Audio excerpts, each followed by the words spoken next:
ஞானானந்தமயம் தெய்வம் நிர்மலஸ்படிகாகிருதிம் ஆதாரம் சர்வ வித்யானாமயக்ரீவம் பாஸ்மகே. நமஸ்காரம். நெக்ஸ்ட் ஜென் டிவி நேயர்களுக்கு அஸ்ட்ரோ கேஎஸ் ஐயங்காரின் பணிவான நமஸ்காரங்கள். வார பலன் 27/5/2024 2/6/2024 வரலும் உண்டான வாரத்திற்கு என்னென்ன பலன்னு மேஷம் முதல் மீனம் வரை உண்டான ராசிகளுக்கு என்ன பலன்னு பார்ப்போம். அதற்கு முன்னாடி இந்த வாரத்தில் இருக்கக்கூடிய கோல்சாரம் என்ன, இந்த வாரத்தில் வரக்கூடிய விசேஷ நாட்கள் என்னென்ன, இந்த வாரத்தில் எந்தெந்த ராசிக்காரர்களுக்கு சந்திராஷ்டமம், இந்த மூணையும் வருஷப்படுத்தி பார்க்கலாம். காலபுருஷ தத்துவத்தின் 2வது ராசியான ரிஷப ராசியில் பார்த்தாலேனால் குரு, சுக்ரன், புதன், சூரியன் 4 கிரகங்கள் இருக்குது இந்த வாரம். இந்த வாரம் 27ஆம் தேதி ஆரம்பிக்கும்போது 4 கிரகங்கள் இருக்குது. கேது பகவான் ராசிக்கு 6ஆம் இடத்துல, அதாவது காலபுருஷ தத்துவத்தின் 6ஆம் இடம் அப்படின்னு சொல்லக்கூடிய கன்னி ராசியில் கேதுவும், கும்பத்தில் சனி பகவானும், மீனத்தில் ராகுவும் செவ்வாயும் இருக்கா.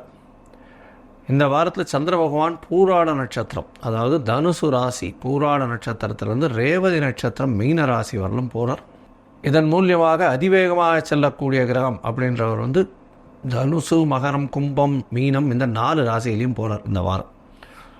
இந்த வாரத்தில் செவ்வாய் பகவான், அதாவது மீன ராசியில் இருக்கக்கூடிய செவ்வாய் 31/5/2024 அன்னைக்கு மேஷ ராசிக்கு பெயர்றார். இது மாத கிரக பயிற்சி இருந்தாலும் இந்த வாரத்தில் வருது.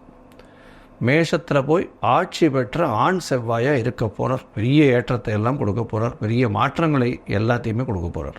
இந்த வாரத்தில் பார்த்தாலேயானால் எந்தெந்த விசேஷ நாட்கள் வருது அப்படின்னு பார்த்தோம்னா 28ஆம் தேதி அன்னைக்கு சிரவண விரதம், அதாவது திருவோண விரதம். திரு என்ற அடைமொழி கொடுக்கப்பட்டது 2 நட்சத்திரங்களுக்கு. ஒன்று திரு ஆதிரை, இன்னொன்று திரு ஓணம். திரு ஆதிரை நடராஜருக்கு பெரிய விசேஷம். திரு ஆதிரை அப்படின்றது பெரிய விசேஷம், பெரிய, அதாவது திருவாதிரை களி அப்படின்னு சொல்லுவாள். ஆருத்ரா தர்சனம்ன்றது பெரிய விசேஷம், ஆனந்த தாண்டவம் ஆடக்கூடிய ஒரு விஷயம். ஸ்ரவணம், அதாவது திரு ஓணம் அப்படின்றது பெருமாளுக்கு உண்டான நட்சத்திரம். திரு ஓண நட்சத்திரம் அப்படின்றது இதுவும் பெரிய ஏற்றத்தில் இருக்கக்கூடியது. திருவோணத்தில் என்ன விசேஷம் அப்படின்னா, திருவோணம் சனி பகவானுடைய ராசியில் வர்றது பெரிய விசேஷம். ஏன்னா சனி பகவான் துலாத்தில் உச்சம் வர்றார். எந்த ஒரு விஷயத்திற்கும், அதாவது சாராமல் இருக்கக்கூடியவர் சனி பகவான். அதனால தான் அவர் அவருடைய மாற்றங்கள் எல்லாமே ஒரு பெரிய சேஞ்சஸை லைஃப்பில் பண்ணும். எந்த ஒரு விஷயத்திற்கும் ஒரு சரியான, அது எது சரியோ அதை மட்டும்தான் பண்ணுவார். தவறான விஷயம் செய்ததற்கு உண்டான தண்டனையும் சரியான விஷயத்திற்கு உண்டான பலன்களையும் தனித்தனியாக கொடுக்கக்கூடியவர். அதையும் இதையும் கம்பைன் பண்ணி இதில் ஒரு 70 மார்க் இருக்குது, அதில் ஒரு 100 மார்க் இருக்குது, 170 மார்க் போட்டுக்கலாம், என்ன பண்ண முடியாது. போய் மிச்சம் 30 மார்க் போடலாம். 100 மார்க் நன்மை பண்ணியிருக்கார் அப்படின்றதெல்லாம் கிடையாது. 70 மார்க்கு நெகட்டிவ் பண்ணியிருந்தீங்களே ஆனால், அதாவது தவறுகள் செய்திருந்தால் அந்த 70க்கு உண்டான தண்டனையும், 100% நீங்கள் நல்லது செஞ்சுருந்தீங்கன்னா அதற்கு உண்டான புண்ணிய கர்மாவுக்கு உண்டானதையும் செய்யக்கூடியவர் சனி. எந்த ஒரு விஷயத்திலும் வேறுபாடுகள் கொடுக்க மாட்டார். அந்த ராசியில் ஸ்ரவண நட்சத்திரம், திருவோண நட்சத்திரம் வர்றது பெரிய விசேஷம். இந்த வாரம் பார்த்தாலேயானால் இந்த ஸ்ரவண நட்சத்திரம் திருவோணம் 28ஆம் தேதி ஸ்ரவண விரதம் இருப்பார். அதனால் ஸ்ரவண விரதம், அதாவது குழந்தை பிராப்தி இல்லாதவர்கள் ஸ்ரவண விரதம் இருக்கிறதும், கடன் அதிகமாக இருக்கிறவர்கள் ஸ்ரவண விரதம் இருக்கிறது பெரிய விசேஷம். இதன் மூலியமாக அவர்களுக்கு அடுத்த வருஷத்திலேயே இந்த கடன் தீர்றதும் குழந்தை பிராப்தி ஏற்படுறதும் நிச்சயமாக நடக்கும். உடல் உபாதைகளுக்கும் இந்த ஸ்ரவண விரதம் இருப்பார். அதாவது யாராவது ஒருத்தர் சிக்கா படுத்துன்னு இருக்கா, இந்த மாதிரியான விஷயங்களும். 28ஆம் தேதி இந்த கத்திரி வெயில் அப்படின்னு சொல்லக்கூடிய அக்னி நட்சத்திரம் முடியறது. அதாவது சாயந்தரம் முடியறது. ப்ராக்டிக்கலி பார்த்தா அடுத்த நாள் கார்த்தால சூரிய உதயத்தும் போது அக்னி நட்சத்திரம் இல்லாமல் இருக்கும். அக்னி நட்சத்திரத்துடைய நட்சத்திரத்தை விட்டு வெளியே வந்துடும். அதாவது பரணி, கிருத்திகை, ரோகிணி 2ஆம் பாதம் வரலும் இருக்கக்கூடிய நட்சத்திரத்தை அக்னி நட்சத்திரம் சொல்கிறோம். சூரியன் இருக்கிற நட்சத்திரம், சந்திரன் இருக்கிற நட்சத்திரம் அல்ல, சூரியன் இருக்கிற நட்சத்திரத்தை சொல்கிறோம். இந்த நட்சத்திரம் பிரகாரம் ரோகிணி 2ஆம் பாதத்தை தாண்டர், அதாவது சூரிய பகவான். இதன் மூலியமாக அக்னி நட்சத்திரம் காலகட்டம் முடியறது, அதீதமான வெயில் காலகட்டம் குறையிறது. இது ஒரு நல்ல விசேஷம். இதற்கு பிறகு உங்களுக்கு அதாவது மழை சலனங்கள் இருக்கும். அதை தவிர வெப்பங்கள் கொஞ்சம் கொஞ்சமாக படிப்படியாக கம்மியாகக்கூடிய வாய்ப்புகள் நிச்சயமாக உண்டு. இந்த வாரத்தில் பார்த்தாலேயானால் உங்களோட, அதாவது பொதுவாக 2/6/2024 அன்னைக்கு வைஷ்ணவ ஏகாதசி, ஏகாதசியினுடைய ஏகாதசி பார்த்தாலேயானால் உபவாசம் இருந்து பெருமாளை தியானம் பண்ணி பெருமாளுக்கு உண்டான ஸ்லோகங்களை சொல்லி பண்ணுறதன் மூலியமாக மோட்சம் கிடைக்கிறதுன்ற ஒரு நம்பிக்கையில் வைஷ்ணவர்கள் இருக்கிறார். இந்த வைஷ்ணவ ஏகாதசிக்கும் மிச்ச ஏகாதசிக்கும் என்ன வித்தியாசம்னா, வைஷ்ணவ ஏகாதசின்றது சூரிய உதயத்திலிருந்தே ஏகாதசி இருந்தால் மட்டும்தான் வைஷ்ணவ ஏகாதசின்னு எடுத்துக்கொள்ளப்படும். ஒரு நாழிகையோ அரை நாழிகையோ 10 வினாழிகையோ இந்த மாதிரி ஒரு தசமி சேர்ந்து இருந்துட்டேனால் அது வைஷ்ணவ ஏகாதசியாக எடுத்துக்கொள்ளப்படாது.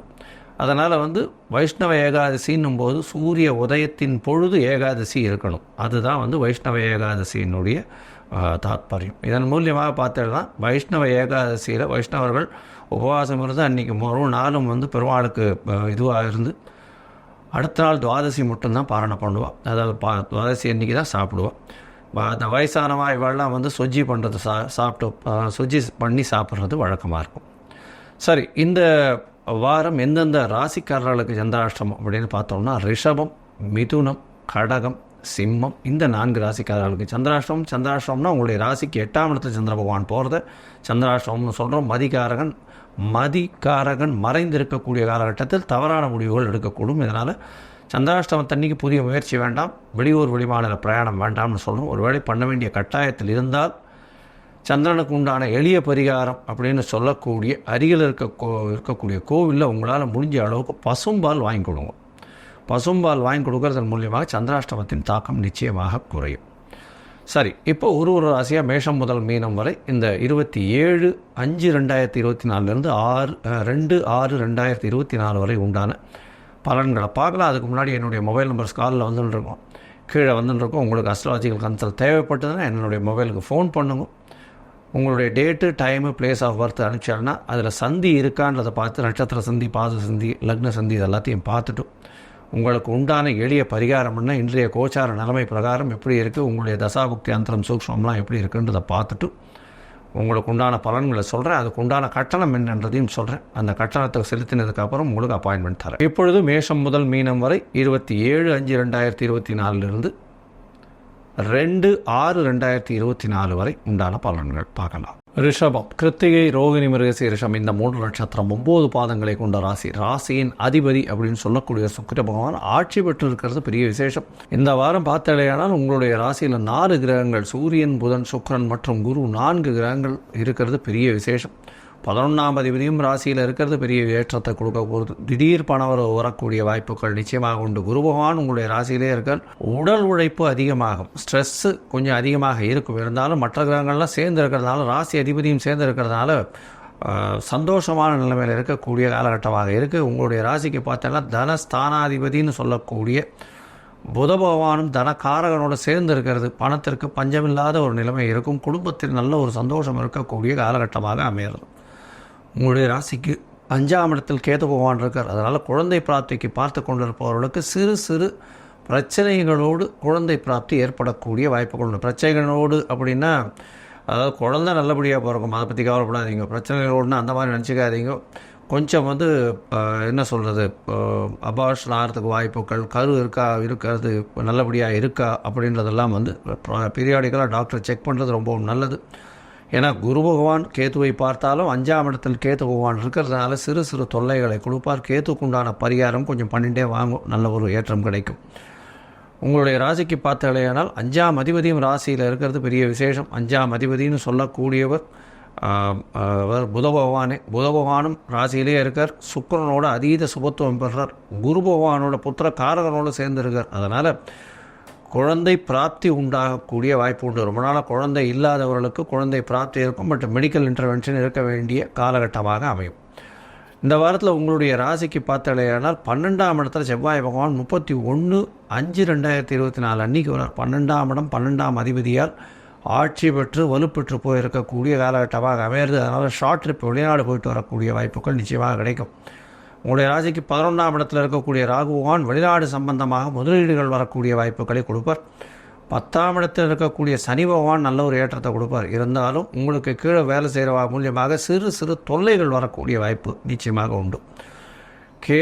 அதாவது சனி பகவான் செவ்வாயை பார்க்கறது 12ஆம் இடத்துல அப்படின்னா ஷார்ட் ட்ரிப் போயிட்டு வரக்கூடிய வாய்ப்புகள் இருக்கும். வெளிநாட்டில் இருக்கிறவா இங்கே சொந்த ஊருக்கு வந்துட்டு போகக்கூடிய வாய்ப்பையும் கொடுப்பார். இந்த வாரம் அதிவேகமாக செல்லக்கூடிய சந்திர பகவான் உங்களுடைய ராசிக்கு 8ஆம் இடத்துல இந்த வாரத்தை ஆரம்பிக்கிறார். 27/5/2024 2/6/2024 வரணும் உண்டான வாரத்தில் 27ஆம் தேதி சாயந்தரம் ஒரு 4:40 வரணும் சந்திர பகவான் அஷ்டமத்தில் இருக்கார். சந்திராஷ்டம காலமாக இருக்குது. 3ஆம் அதிபதி அதிவேகமாக செல்லக்கூடிய கிரகமானவர் சந்திராஷ்டம காலத்தில் இருக்கிறதுனால யாருக்கும் ஜாமீன் கையெழுத்து போடாதீங்க. தேவையற்றது இது பேச தேவையில்லை. பொறுமையாக இருக்கிறது நல்லது.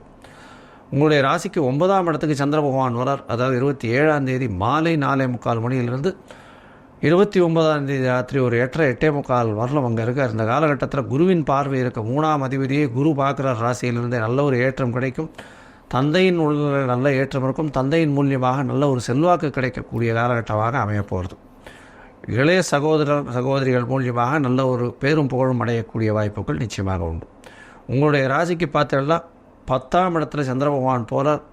சனி சந்திரன் 2 பேரும் சேர்ந்து புணர்ப்பு யோகம்னு வருது. புணர்ப்பு யோகம் வரும்போது சிறு செட்பேக்ஸ், அதாவது பொறுமையாக, அதாவது தொழிலில் தேவையில்லாமல் ரொம்ப வேகமாக போய் அதில் அதிகமாக இன்வெஸ்ட் பண்ணுறது, இதெல்லாம் இந்த காலகட்டத்தில் வச்சுக்காதீங்க. அதாவது 31ஆம் தேதி ராத்திரி ஒரு 11 மணி வரணும், 10-11 மணி வரணும் உண்டான காலகட்டத்தில் புணர்ப்பு யோகம் இருக்கிறதுனால முயற்சிகளுக்காக தேவையில்லாமல் அதிகமாக ஃபண்ட் போடாதீங்க. பொறுமையாக இருக்கிறது நல்லது. போட்டித் தேர்வு எழுதக்கூடிய மாணவியர்களுக்கெல்லாம் நல்ல ஒரு ஏற்றம் கிடைக்கக்கூடிய காலகட்டம். போட்டித் தேர்வில் நல்ல ஒரு வெற்றி செய்தி வரக்கூடிய வாய்ப்புகள் நிச்சயமாக உண்டு. உங்களுடைய ராசிக்கு 11ஆம் இடத்துல சந்திர பகவான் போகிறார். நீங்கள் நினைத்த விஷயங்கள் நினைத்த இடத்தில் நடக்கக்கூடிய வாய்ப்புகள் உண்டு. 31ஆம் தேதி ராத்திரி 10:30 மணியிலிருந்து 3ஆம் தேதி அதிகாலை 1 மணி வரலாம் சந்திர பகவான் அங்கே இருக்கார். நினைத்த காரியங்கள் எல்லாம் நடக்கக்கூடிய காலகட்டமாக அமையிறது. முயற்சிகள் எல்லாம் வெற்றி பெறும். இந்த வாரத்தில் பார்த்தாலேயானால் கலைத்துறையில் இருக்கிறவாளுக்கு பெரிய ஏற்றம். ஆடை ஆபரணங்கள் விற்கிறவா, பால் வியாபாரம் பண்ணுறவா, பால் 12 வியாபாரம் பண்ணுறவாளுக்கெல்லாம் பெரிய ஏற்றம் கிடைக்கக்கூடிய வாய்ப்பு கட்டும். அது தவிர இந்த கிளாஸ் இது இருக்கு இல்லையா, கிளாஸ் ஆர்ட்டு, அது தவிர லைட்ஸு, இதெல்லாம் வியாபாரம் பண்ணுறவாளுக்கெல்லாம் பெரிய ஏற்றம் கிடைக்கக்கூடிய வாரமாக இந்த வாரம் அமைய போகிறது. நீங்கள் அருகில் இருக்கக்கூடிய சுக்கிரஸ்தலம்னு சொல்லக்கூடியதும், அதை தவிர ஸ்ரீரங்கத்துக்கும் போயிட்டு வர்றது பெரிய ஏற்றத்தை கொடுக்கும். உங்களுக்கு ஒரு பெரிய மாற்றங்களை கொடுக்கக்கூடிய வாரமாக இந்த வாரம் அமைய போகிறது. லோகா சமஸ்தா சுகினோ பவந்து. நன்றி, நமஸ்காரம்.